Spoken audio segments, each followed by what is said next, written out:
الحمد لله رب العالمين والصلاة والسلام على أشرف الأنبياء والمرسلين وعلى آله وأصحابه أجمعين. قال الله تعالى وتبارك في القرآن المجيد والفرقان الحميد. بسم الله الرحمن الرحيم.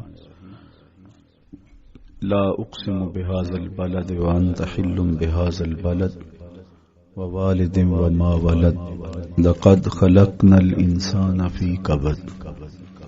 صدق الله مولانا العظيم وصدق رسوله النبي الكريم الرؤوف الرحيم.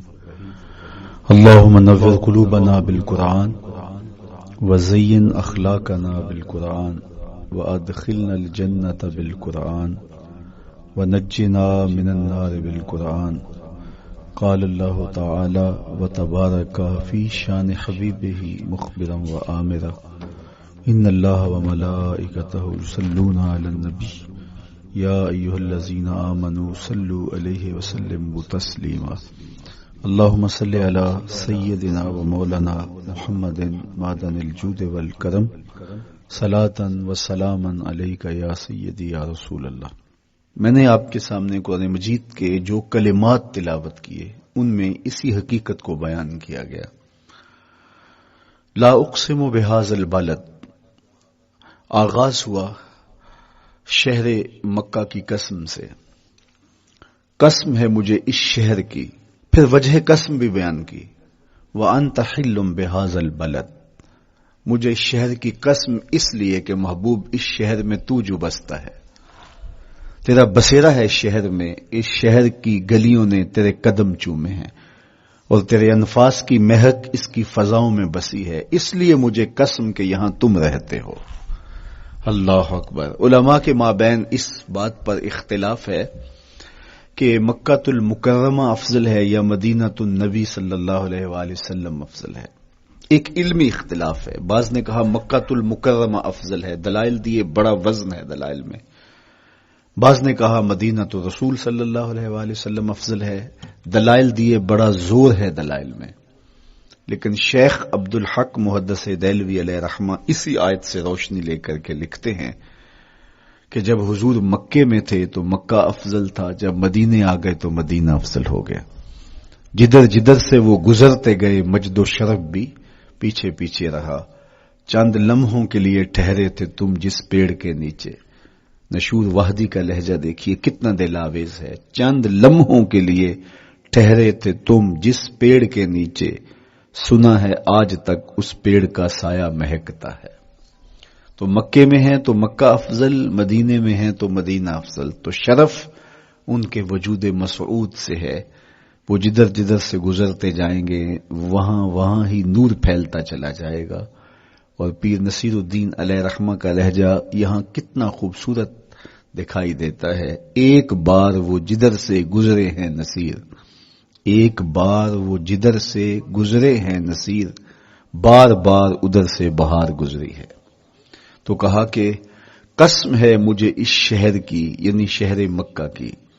کیوں شہر کی قسم؟ وَأَنْتَ حِلٌّ بِهَذَا الْبَلَدِ، کہ محبوب اس شہر میں تمہارا قیام ہے، اس شہر میں تمہاری رہائش ہے، تمہارے انفاس کی مہک ہے اس شہر کی فضاؤں میں، اور تمہارے قدموں کو چھوا ہے اس شہر کی گلیوں نے، اس لیے قسم کہ یہاں آپ رہتے ہو.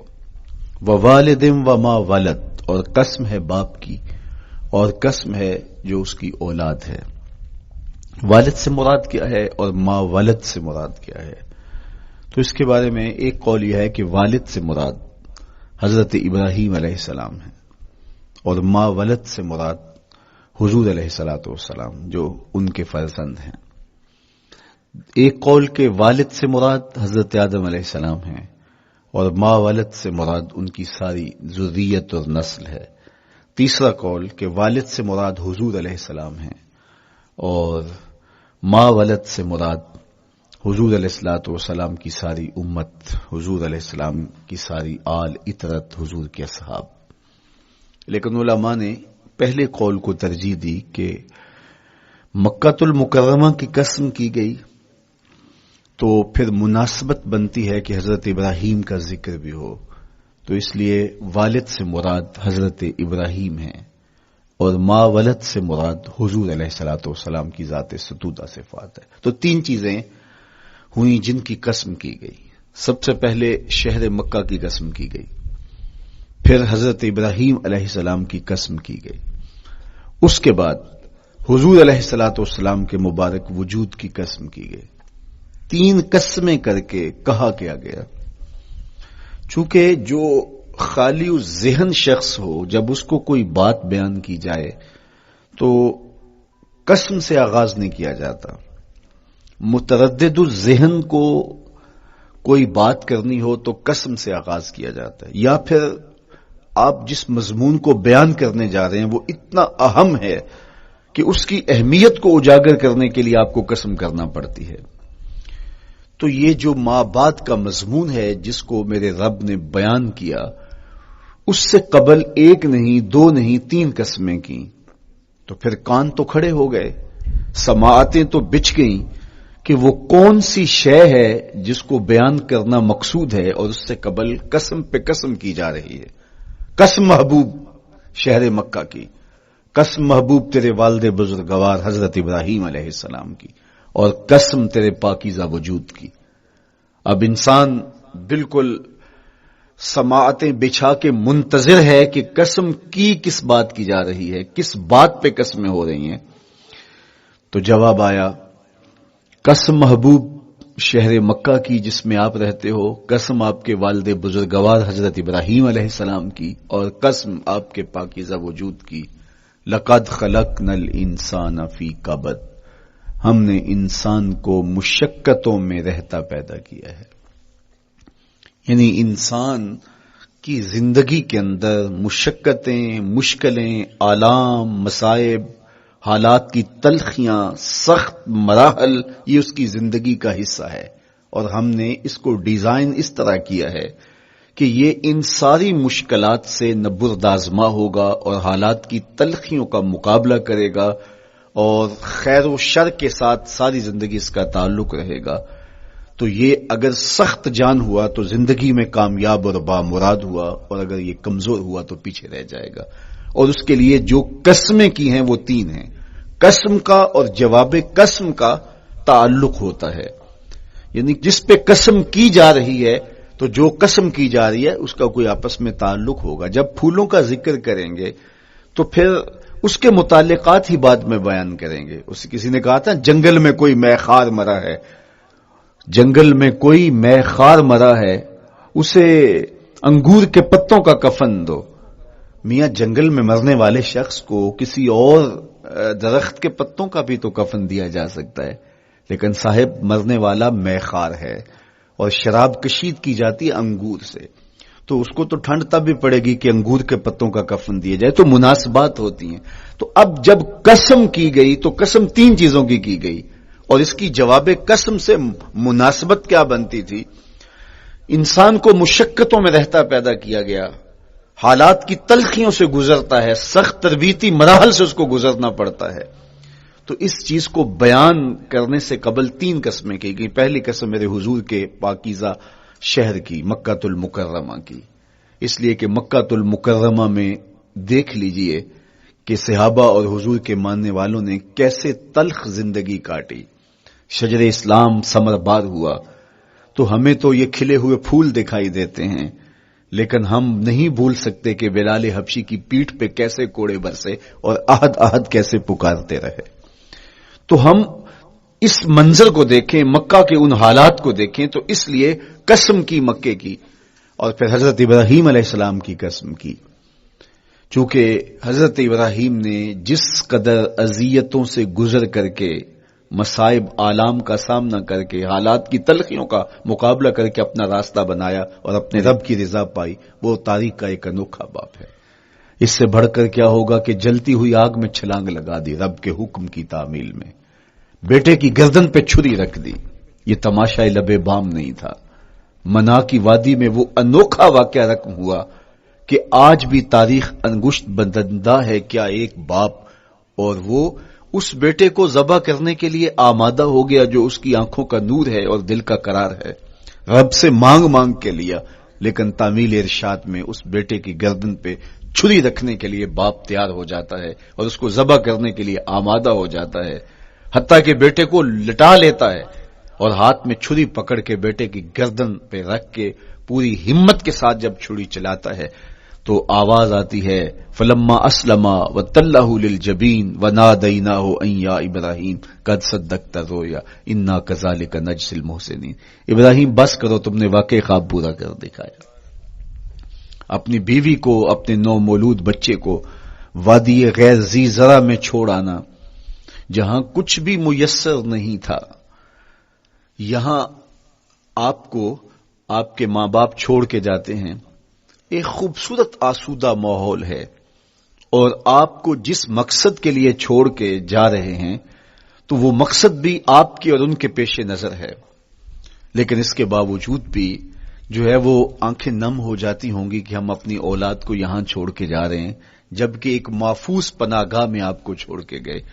آپ کی تربیت کرنے والا ایک جو ہے وہ توانا طبقہ اور ایک توانا جو ہے وہ سٹاف موجود ہے جو آپ کی فکری، ذہنی، بدنی تربیت کے لیے کوشاں ہیں، لیکن اس کے باوجود بھی والدین محسوس کرتے ہیں لیکن اپنے نو مولود بچے کو وہاں چھوڑ کے جانا جہاں آب و دانہ بھی میسر نہیں تھا۔ مورخ اسلام فی جلندری نے اس وادی کا نقشہ کھینچتے ہوئے کہا، وہ وادی جس میں وحشت بھی قدم رکھتی تھی ڈر ڈر کے، جہاں پھرتے تھے آوارہ تھپیڑے بادے سر سر کے، جہاں پر گھاس اگتی تھی، جہاں نہ پھول کھلتے تھے، مگر وہ سرزمین تھی آسماں بھی جھک کے ملتے تھے۔ تو اس وادی میں چھوڑ کے آنا، حضرت ابراہیم نے جو امتحانات دیے، اس لیے ان کی قسم کی، چونکہ جواب قسم کا تعلق بنتا ہے، تو قسم ابراہیم کے پاکیزہ وجود کی کہ جنہوں نے دکھ سہے، تکالیف آلام گوارا کی، لیکن پائے سوات میں لغزش نہیں آنے دی۔ تیسری قسم میرے حضور کے پاکیزہ وجود کی فرمایا جتنے دکھ مجھے دیے گئے، جتنی اذیتیں مجھے پہنچائی گئیں، اتنی کسی کو نہیں دی گئیں۔ پیدا ہوئے تو حضور کے باپ کا سایہ سر پہ نہیں تھا، پھر اس کے بعد حضور مختلف مراحل سے گزرے۔ 6 سال کی عمر میں ماں کا انتقال ہو گیا۔ جب راہ حق میں لوگوں کو دعوت رشد و ہدایت دینے نکلے تو جو لوگوں کے رویے تھے اور جو اذیتیں لوگوں نے پہنچائیں وہ ایک الگ باب ہے۔ مکے کی گلیوں سے لے کے طائف کے بازاروں تک جن اذیتوں سے میرے حضور گزرے، ام المومنین سیدہ عائشہ رضی اللہ تعالیٰ عنہ فرماتی ہیں ایک دن حضور کی بارگاہ میں حاضری تھی تو ہم نے عرض کیا حضور کیا احد کے دن سے سخت دن بھی زندگی میں کبھی گزرا ہے؟ صحابہ کی نظر میں اس دن سے سخت دن کبھی زندگی میں نہیں آیا، اس لیے کہ جب 70 صحابہ کی لاشیں پڑی تھیں، حضور کے چچا حضرت امیر حمزہ شہید کر دیے گئے، اور نہ صرف انہیں شہید کیا گیا، ان کا مسئلہ کیا گیا، اعضائے بدنیاں کاٹ دیے گئے، ناک کاٹ لی گئی، زبان کاٹ لی گئی، بدن چیر کے کلیجہ نکالا گیا، اور پھر ان اعضاء کا ہار پرویا گیا، اور ہندا نے گلے میں ڈال کے رقص کیا، آنکھوں میں نیزے چبھوئے گئے۔ تو یہ دردناک دن تھا۔ تو حضور کے سر انور پہ سفید رنگ کی پٹی بندھی تھی اور چشمان رحمت میں آنسو تھے، اور بار بار فرماتے تھے ما فعل امی، میرے چچا کی کہانی سناؤ۔ تو یہ دردناک دن تھا جو صحابہ نے اپنی آنکھوں سے دیکھا۔ تو انہوں نے کہا حضور کیا احد کے دن سے سخت دن بھی کبھی زندگی میں آیا؟ ان کا خیال تھا کہ حضور فرمائیں گے ہاں یہ میرا زندگی کا مشکل ترین اور سخت ترین دن تھا، لیکن حضور نے فرمایا ہاں عائشہ، جب طائف کے بازاروں میں تیری قوم نے مجھے پتھر مارے تو یہ دن احد کے دن سے بھی سخت تھا۔ حضور ان کے 3 سرداروں کے پاس پیغام حق لے کے گئے، لیکن انہوں نے آگے سے جو رویہ اختیار کیا وہ اتنا اذیت ناک تھا۔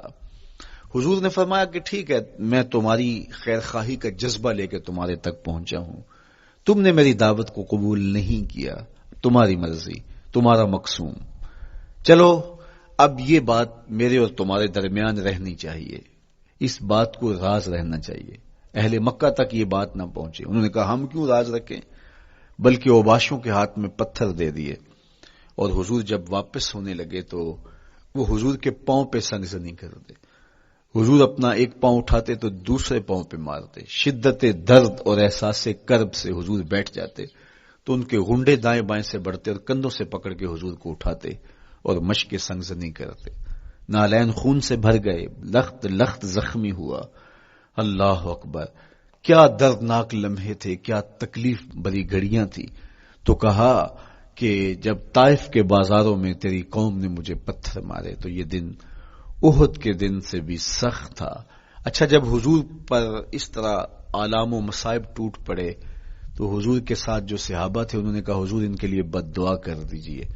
تو میرے حضور بولے میں رحمت بن کے آیا ہوں، میں رحمت بن کے آیا ہوں. اللہ اکبر. ان کا تقاضا پہم بڑا تو حضور کے ہاتھ اٹھ گئے اور پھر حضور نے جو کہا سنیے، اللہ مہد قومی فإنہم لا یعقلون. اے اللہ میری قوم کو ہدایت دے دے، یہ مجھے جانتے نہیں، اگر جانتے تو ان کا میرے ساتھ یہ رویہ نہ ہوتا. تو پتھروں کے جواب میں دعائیں دینا پیغمبروں کا حوصلہ ہوتا ہے. اللہ اکبر. مورخ اسلام فی جلندری نے کیا خوبصورت پیرائے میں نقشہ کھینچا کہ حضور ہاتھ اٹھا کے دعا مانگ رہے ہیں، الہی کرم کر کو سارے طائف کے مکینوں پر، الہی پھول برسا ان پتھروں والی زمینوں پر. تو حضور نے دکھ سہے، تکلیفیں سہی. اب 3 قسمیں کی. شہر مکہ کی قسم جہاں حضور کے صحابہ نے تکلیفیں سہی، اس شہر کی گلیوں میں انہیں گھسیٹا گیا اور ان کو کچی کھالوں میں لپیٹ کے دھونیاں دی گئیں، انہیں اذیت ناک مراحل سے گزارا گیا. حضرت ابراہیم مشکل سے مشکل زندگی کاٹی اور رب کی رضا جوئی کے لیے کوشاں رہے، اور میرے حضور نے سخت ترین اذیتوں، مقاومتوں، مخالفتوں اور تکلیفوں کا سامنا کیا. تو ان 3 چیزوں کا حوالہ دے کر، ان 3 چیزوں کی قسم کر کے اب انسان کو بتایا جا رہا ہے کہ تم مشکلات سے تمہیں گزرنا پڑے گا، حالات کی تلخیاں تمہیں سہنی پڑیں گی. کسی مرتبے تک پہنچنے کے لیے تمہیں پھر تکلیفوں کی راہ اختیار کرنی پڑے گی. تم کون ہوتے ہو؟ میرا محبوب ہو تو تکلیفیں وہ بھی اٹھائے، 2 جہاں کا مالک ہو اور طائف کے بازاروں میں اس کے پاؤں پہ بھی پتھر پڑیں، اور کونین کا سردار ہو اور ان کے اوپر اوجری ڈال دی جائے، کائنات کا مالک ہو اور ان کو مکے کی گلیوں کے اندر ان کے گلے میں عقبہ بن ابی معیط کپڑا ڈالے اور تاؤ دے. تو کیا ان مشکلات سے تم بچ سکتے ہو؟ جب تم کسی منزل تک پہنچنا چاہتے ہو تو پھر یہ حوالے ماضی کے دیکھ لو. 3 قسمیں کر کے اس حقیقت کو بیان کیا. ابراہیم علیہ السلام کے وجود کو دیکھ لو، حضرت مصطفیٰ کریم علیہ السلام کی ذات ستودہ صفات کو دیکھ لو، اور مکے کی گلیوں میں صحابہ کے ساتھ جو ظلم اور جبر ہوئے اور انہوں نے جو مصیبتیں اور مشقتیں کاٹی وہ ساری دیکھ لو. تو 3 قسمیں کھا کر کے کہا کہ بے شک انسان مشقتوں میں رہتا پیدا کیا گیا ہے. اس لیے قافلہ انسانی کے وہ افراد جو کسی منزل کے متلاشی ہوتے ہیں، جو جستجو کی زندگی بسر کر رہے ہوتے ہیں، ان کو پھر مشکلات سے گزرنا پڑتا ہے اور حالات کی تلخیاں ان کو گوارا کرنا پڑتا ہے، کشاکشی حیات سے ان کو ٹکرانا پڑتا ہے، اور ان کو آگے بڑھنے کے لیے ان کو تکلیفوں سے گزر کر کے، جان گسل مراحل سے گزر کر کے پھر منزل کی طرف عازم سفر ہونا پڑتا ہے. کیا میں نے اس خاکدان سے کنارہ جہاں رزق کا نام ہے آب و دانا، پلٹنا جھپٹنا جھپٹ کر پلٹنا لہو گرم رکھنے کا ہے ایک بہانہ.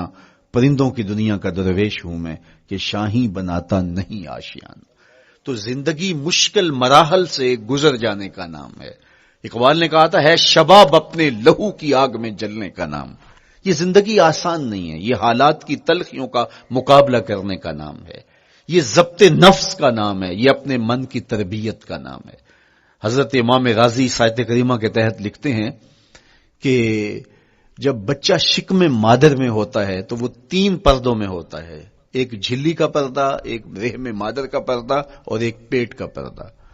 تو 3 پردوں میں وہ بیچارہ بڑی عجیب سی حالت میں ہوتا ہے. یہ اس کا پہلا مرحلہ ہے تخلیق کے بعد. اس کے بعد پیدائش کا دوسرا مرحلہ ہے. یہ زچہ بچہ دونوں کے لیے موت و حیات کے مرحلے ہوتے ہیں. اس کے بعد وہ پیدا ہوا، اس دنیا پہ آیا تو اس کی مشکل کیا ہے؟ زبان ہے، بولنا نہیں جانتا، دیکھتا ہے پہچان نہیں سکتا، سنتا ہے سمجھ نہیں سکتا، ہاتھ ہیں پکڑ نہیں سکتا، ٹانگیں ہیں چل نہیں سکتا. کتنی مشکل بن گئی. یہ سب کچھ چیزیں ہونے کے باوجود بھی وہ بے بس دکھائی دیتا ہے. اس کو دودھ مانگنے کے لیے بھی رونا پڑتا ہے. تو یہ ایک مرحلہ تھا. پھر آہستہ آہستہ اس نے بولنا سیکھا، ایک ایک حرف کر کے لفظ جوڑ کے وہ جملے مکمل کرتا رہا. آج تو زبان کا طوطی بولتا ہے، آج تو بات کریں تو جو ہے وہ ماحول تھم جاتا ہے.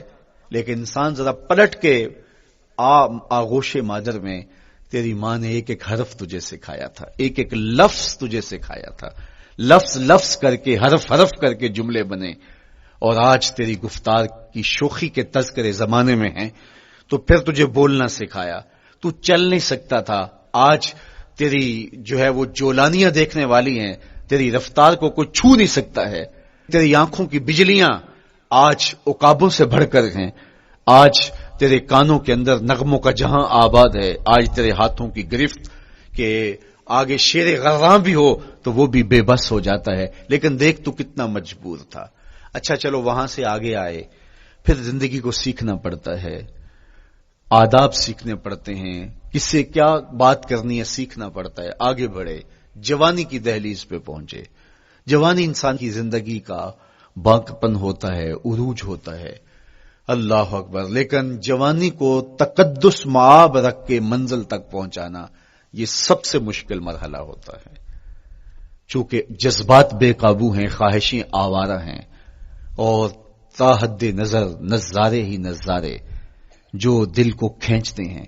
اب اپنے تقدس کو جو شخص محفوظ رکھے، کائنات میں سب سے قیمتی جوہر حضرت انسان کا اس کی عصمت کا جوہر ہے، اور سب سے حسین چہرہ وہ ہے جو جنسی کالک سے اپنے آپ کو بچا لے۔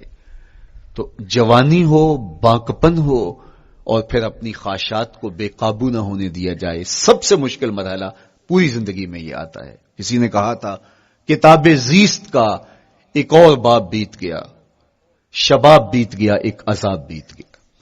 تو شباب کا ختم ہونا اور اس کو خیریت سے منزل تک پہنچنا، یہ کتنا بڑا مشکل مرحلہ ہوتا ہے، جس کا جوانی میں باطن کا چہرہ مسخ ہو جاتا ہے اور جنسی کالک سے جو چہرہ آلودہ ہو جاتا ہے اس کا عفت کا دامن داغدار ہو جاتا ہے۔ تو اس لیے وہ چہرہ تاباں ہے، وہ چہرہ روشن ہے، وہ چہرہ منور ہے جو اپنے آپ کو کالک نہیں لگنے دیتا اور اپنی عصمت کی حفاظت کرتا ہے۔ میرے حضور نے بھی ارشاد فرمایا، سبعۃ یظلھم اللہ تعالی فی ظلہ یوم لا ظل الا ظلہ، 7 اشخاص ایسے ہیں قیامت کے دن جب کوئی سایہ نہیں ہوگا، اللہ ان کو اپنے عرش کا سایہ عطا کرے گا۔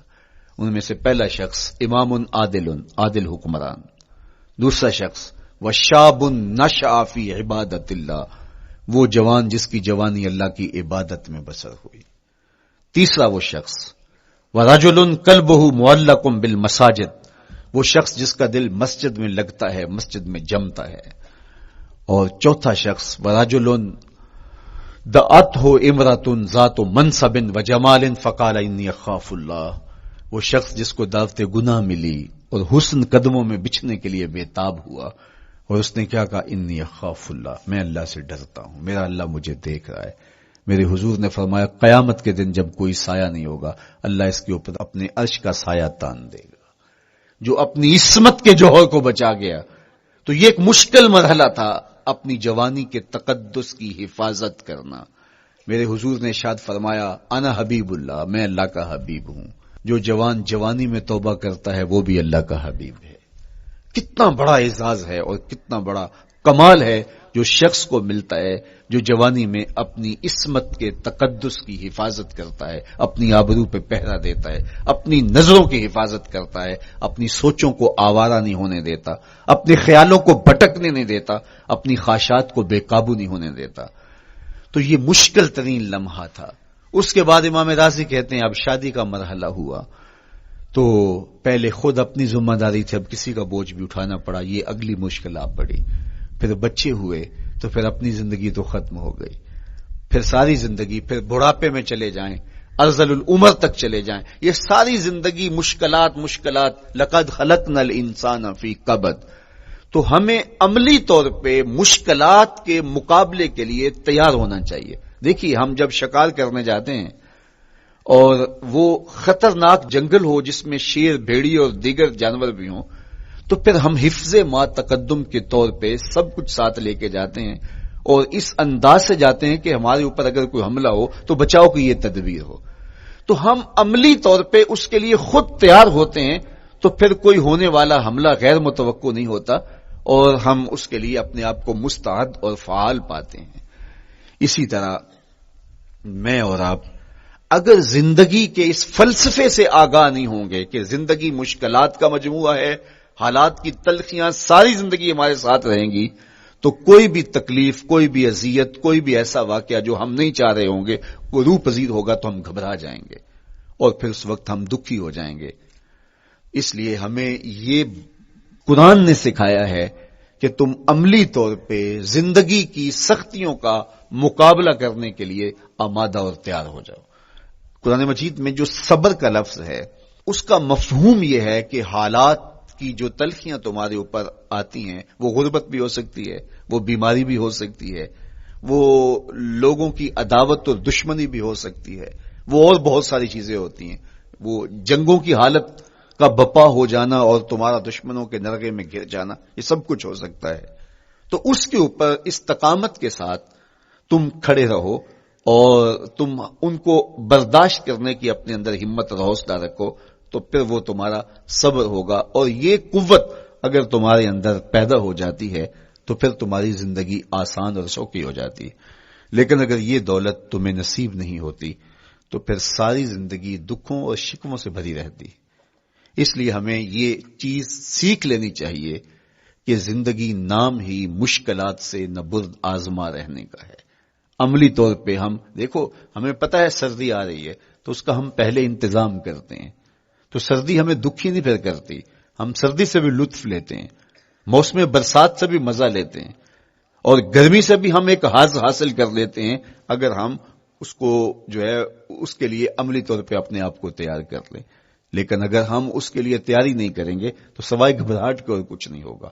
تو مجھے اور آپ کو عملاً اپنے آپ کو اس بات کے لیے آمادہ کرنا پڑے گا کہ زندگی ان حالات کی تلخیوں سے ٹکرانے کا نام ہے، اور ساری زندگی ہمیں ان مراحل سے گزرتے رہنا پڑے گا۔ اور قرآن نے جو ہے وہ 3 قسمیں کر کے، اور 3 قسمیں بھی شہر مکہ کی اور محبوب کریم کے پاکیزہ وجود اور جناب ابراہیم علیہ الصلوۃ والسلام کی، تاکہ تمہیں پتہ چلے جب ان کو بھی ان مراحل سے گزرنا پڑا میں اور آپ کیا بیچتے ہیں۔ اس لیے ہمیں اپنی زندگی کو ان راہوں پہ ڈالتے ہوئے صبر اور استقامت، اب صبر اور استقامت کی دولت ہمیں کیسے نصیب ہوگی، یہ دولت کس طرح، یہ قوت راسخہ ہمارے اندر کیسے پیدا ہوگی، اور کس طرح ہمارے من کے اندر یہ چیزیں سمائے گی۔ اللہ تعالیٰ کی خشیت، اس پر توکل، اس پر بھروسہ، اور اللہ تعالیٰ جل شانہ کی طرف سے ہر کام کے ہونے کا یقین ہمارے اندر یہ استقامت اور یہ حوصلہ پیدا کرتی ہے یہ چیز۔ اس لیے مجھے اور آپ کو اپنی پوری زندگی میں اس عمل سے گزر کر کے اپنے آپ کو مضبوط ترین صورتحال میں لا کے کھڑا کرنا پڑے گا، اور یہی زندگی کا جمال ہے۔ تو اب پھر دیکھیے قرآن کیا کہہ رہا ہے، لا اقسم بہذا البلد وانت حل بہذا البلد ووالد وما ولد، 3 قسمیں کی۔ اس کے بعد ارشاد فرمایا لقد خلقنا الانسان فی کبد، ہم نے انسان کو مشکلوں میں، مصائب میں، آلام میں رہتا ہوا پیدا کیا۔ کہتے ہیں جب حضرت انسان کی تخلیق ہوئی تو اس کا خمیر جب گویا جا رہا تھا تو اس کے اوپر 39 دن تک آزمائشوں کی، دکھوں کی، تکلیفوں کی بارش ہوئی، اور 1 دن خوشیوں اور مسرتوں کا می برسا۔ تو انسان کی زندگی کے اندر حالات سے ٹکرانا اور دکھوں کو سہنا اور دکھوں سے مقابلہ کرنا یہ سیکھنا پڑے گا، اور جب انسان اس کو عملی طور پر سیکھ جائے گا تو پھر زندگی کا جمال اور زندگی کا حسن نصیب ہوگا۔ دوسری بات، ہمیں اپنی زندگی میں 7 چیزوں کو اپنا اصول بنا لینا چاہیے، اور یہ 7 چیزیں وہ ہیں جو ہماری زندگی کو ایک خوبصورت سانچے میں ڈھال کر کے ہمیں ایک پاکیزہ اور ستھرا انسان بنا دیتی ہیں۔ پہلی چیز، التمسک بکتاب اللہ، اللہ کی کتاب سے جڑ جانا، وابستہ ہو جانا۔ جب ہم کتاب اللہ سے وابستہ ہو جائیں تو پھر ہمارے باطن کی اور نفس کی تربیت ہوتی ہے، اور پھر ہم وہ مطلوب انسان بنتے ہیں جو ہمارا رب ہم سے تقاضا کرتا ہے۔ تو اس لیے ہمیں اپنی زندگی میں اس چیز کو لازم کر لینا چاہیے کہ ہمارا کوئی بھی دن قرآن مجید کی تلاوت کے بغیر نہ گزرے۔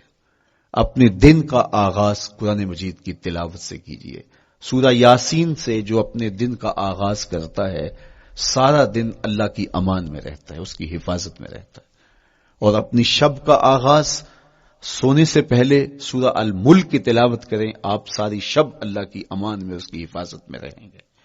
اور قرآن مجید کو سمجھ کر اس کے مفاہیم و مطالب کے ساتھ ایک رکوع کم از کم پوری زندگی، اپنی زندگی کے نصاب میں آپ کتنا وقت مختلف امور کے لیے سر انجام دیتے ہیں۔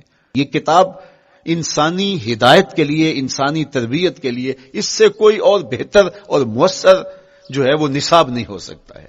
انسان سازی کا بہترین ذریعہ ہے یہ کتاب، اور اس کتاب کے ذریعے سے جو ہے وہ انسان پستیوں سے اٹھ کے بلندیوں تک جا پہنچتا ہے۔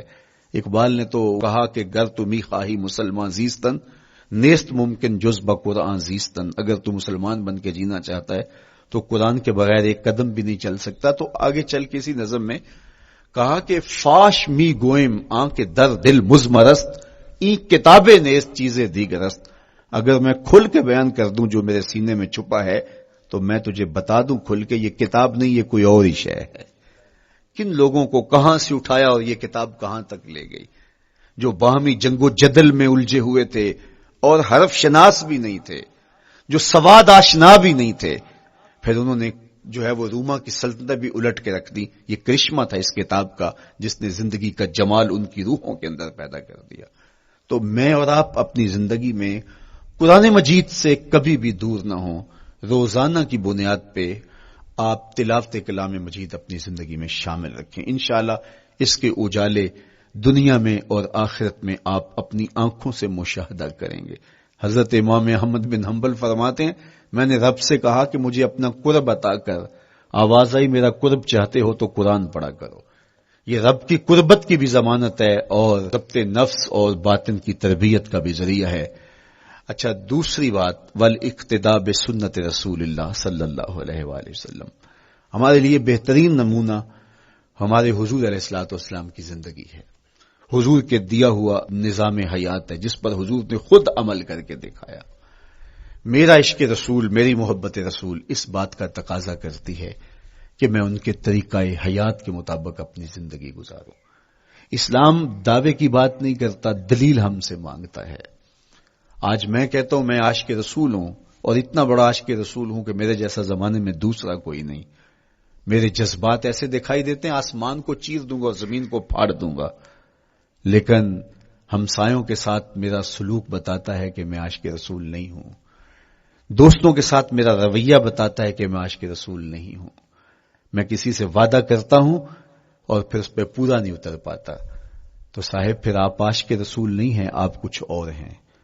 عشق رسول تو یہ ہے کہ میرے محبوب علیہ السلام نے کسی سے عہد کیا ہے کہ تمہارے آنے تک میں یہاں کھڑا ہوں، اور وہ جا کے بھول جاتا ہے، اور میرے حضور 3 دن وہاں منتظر رہتے ہیں۔ وہ اچانک گزرا اور دیکھا تو حضور علیہ الصلوۃ والسلام کھڑے ہیں، تو خود پریشان ہوا، صرف اتنی بات اسے کہی، صاحب تو نے مجھے مشکل میں ڈال دیا، تو نے مجھے مشقت میں ڈال دیا۔ عہد کیا ہے تو پھر اس کی پاسداری نبھا کے دکھائی۔ اللہ اکبر، میں اگر حضور سے محبت کرنے والا ہوں تو میرا رویہ بتائے کہ میں عاشق رسول ہوں۔ میری زبان پہ جھوٹ نہیں بول سکتی۔ آپ سے پوچھا گیا کہ مومن بزدلی کر سکتا ہے؟ کہا نہیں، بہادر ہوتا ہے، لیکن ہو سکتا ہے کبھی اس سے بزدلی سرزد بھی ہو جائے۔ پھر پوچھا گیا کہ مومن بخیل ہو سکتا ہے؟ کہا نہیں، سخی ہوتا ہے، لیکن ہو سکتا ہے کبھی اس سے بخل بھی سرزد ہو جائے۔ پھر تیسرا سوال حضور سے کیا گیا، مومن جھوٹا ہو سکتا ہے؟ فرمایا جھوٹا نہیں ہو سکتا، یہ پکی بات ہے کہ مومن جھوٹ نہیں بول سکتا۔ میں اور آپ اپنے رویوں میں دیکھیں کہ ہم کھڑے کہاں ہیں۔ آج ہم ان جگہوں پہ بھی جھوٹ بولتے ہیں جہاں جھوٹ بولنا ہماری مجبوری بھی نہیں ہوتی، چونکہ یہ ہماری فطرت ثانیہ اور عادت بن چکا ہے، اور ہم اس کو برا ہی نہیں سمجھتے۔ جبکہ جھوٹ جب کوئی شخص بولتا ہے، حدیث پاک میں آتا ہے اس کے منہ سے بدبو نکلتی ہے، رحمت کے فرشتے 1 میل دور ہٹ جاتے ہیں اس سے۔ اور سویر سے شام تک جب ہمارے معمولات یہ ہوں تو پھر ہم کہاں کھڑے ہیں اور رحمت کے فرشتے کہاں کھڑے ہیں؟ تو حضور علیہ الصلوۃ والسلام کی سنت کا اتباع حضور کی محبت کی دلیل ہوگی۔ امام قرطبی نے لکھا ہے، اللہ کی محبت کا کوئی دعویٰ کرے تو کیا دلیل ہوگی کہ یہ واقعی محب الہی ہے؟ تو کہا اللہ سے محبت کا دعویٰ کرنے والے کے لیے دلیل یہ ہے کہ وہ قرآن سے پیار کرے۔ قرآن سے پیار اور قرآن سے محبت کی دلیل یہ ہے کہ حضور کا پیار سینے میں رکھے. حضور سے محبت کی دلیل یہ ہے کہ سنت رسول سے پیار کرنے والا ہو, اور سنت رسول سے پیار کرنے کی دلیل یہ ہے کہ بدعات سے اجتناب کرنے والا ہو. ہر وہ طریقہ جو میرے حضور نے نہیں دیا اس کو اختیار نہ کرے, اس طریقے کو اختیار کرے جو حضور علیہ الصلوۃ والسلام کا عطا کرتا ہے. تیسری بات, عقل الحلال. یہ وہ بنیادی اصول ہیں جو ہماری زندگیوں میں اتر جانے چاہیے, اور ہم ایک صالح اور خوبصورت انسان بن کے اس معاشرے کا حصہ بن سکتے ہیں. عقل حلال زندگی میں شامل ہو تو زندگی کو جمال نصیب ہوتا ہے, اور باطن اور ظاہر کو طمانینت نصیب ہوتی ہے. اگر رزق پاک نہیں ہے تو آپ کعبے بھی جائیں تو وہاں بھی آپ محروم پلٹیں گے. میرے حضور علیہ الصلوۃ والسلام نے فرمایا ایک بندہ لمبا سفر کر کے گیا, اشعث اغبر کے لفظ ہیں کہ اس کے بال بکھرے ہوئے ہیں, سفر کی گرد پڑی ہوئی ہے, اور لباس بھی پھٹا ہوا ہے, شکستہ حالت, پرا گندہ صورت, اور کھڑا ہے کعبۃ اللہ کے سامنے. یمد یدیہ, دونوں ہاتھ لمبے کر کر کے دعا مانگ رہا ہے, اور کیا کہتا ہے, اے اللہ ومطعمہ حرام ومشربہ حرام وملبسہ حرام وغذی بالحرام. فرمایا اس کا کھانا حرام کا ہے, اس کا پینا حرام کا ہے, اس نے جو لباس پہنا وہ حرام کا ہے. میرے حضور فرماتے ہیں بتاؤ اس کی دعا کیسے قبول ہوگی. اب لمبا سفر کاٹ کے حرم کعبہ میں پہنچے, غلاف کو پکڑ پکڑ کے دعائیں کر رہا ہے, لمبے لمبے ہاتھ کر کے دعائیں مانگ رہا ہے, ملتزم سے لپٹا ہوا ہے, حتیم میں سجدہ ریز ہو کے رو رو کے دعائیں مانگ رہا ہے, لیکن دعا قبول نہیں ہوتی. کیوں؟ اس لیے کہ اس کے پیٹ میں لقمہ حرام کا ہے, اس کے بدن پہ لباس حرام کا ہے. تو اسلام نے جتنا زور حلال کمانے, حلال کھانے اور حلال اختیار کرنے پر دیا ہے, تو ایک مومن اگر اسلام کے مبادیات سے بھی آگاہ ہو تو اس کی تو زندگی کے اندر جو ہے وہ حرام گھس ہی نہیں سکتا ہے, بلکہ وہ مشکوک سے بھی اجتناب کرے. چوتھی چیز, کف الاذی. اپنے آپ کو ایسا بناؤ کہ تمہارے وجود سے کسی کو ضرر اور تکلیف نہ پہنچے. ہمارا اسلام تو ہمیں یہ بتاتا ہے کہ تم پیاز یا لہسن کھا کے مسجد میں نہ جاؤ کہ تمہارے منہ سے جو سمیل آتی ہے اس سے کسی کو تکلیف نہ پہنچے. تو یہ اسلام کی دی ہوئی تعلیمات ہیں کہ مسجد میں بھی جانا ہے تو اپنے آپ کو دیکھو کہ تمہاری حالت کیا ہے, تمہاری وجہ سے کسی کو تکلیف نہ پہنچے. تمہارے رویے اتنے خوبصورت ہوں, تمہارے ہمسائے بتائیں کہ یہ واقعی مسلمان ہے.